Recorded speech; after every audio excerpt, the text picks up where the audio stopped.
मुझे लगता है कि भारत के प्रधानमंत्री ने कल ऑपरेशन सिंदूर की चर्चा में भाग लेते हुए जिस तरीके से उन्होंने न केवल पूरी दुनिया को संदेश दिया, खासतौर से पाकिस्तान को, कि जहां एक तरफ पाकिस्तान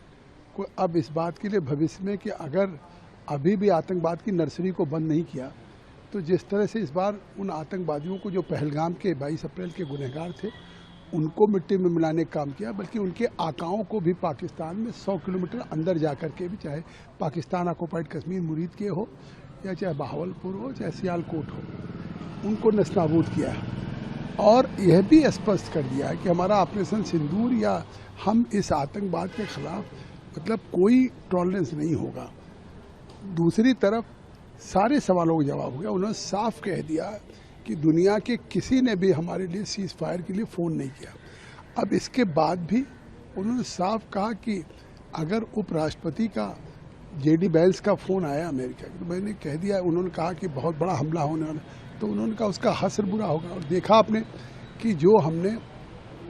पाकिस्तान के एयरबेस थे और उसके 8 तो अभी भी आईसीयू में पड़े हुए हैं, कि अब चाहे अखिलेश यादव हों चाहे राहुल गांधी, उनको समझना चाहिए अब वो कोई बात कहते हैं। जिस तरह से स्पष्ट गृह मंत्री ने उनको कहा कि कल तक जब सवाल पूछ रहे थे कि पहलगाम के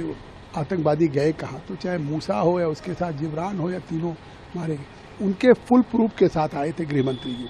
उन्होंने साफ कहा उनके खोखे का मिलान हुआ, FSL से जांच हुई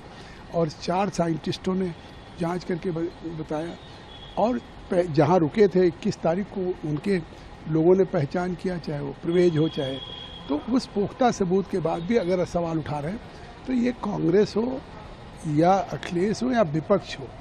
ये एक तरह से पाकिस्तान का एजेंडा चला रहे हैं। जो सवाल पाकिस्तान खड़ा कर रहा है वही सवाल ये खड़ा कर रहा है। भारत की पार्लियामेंट में खड़े होकर के, या तो कोई बहरा होगा तो उसको सुनाई नहीं पड़ा, अन्यथा उन्होंने कह दिया दुनिया के किसी का भी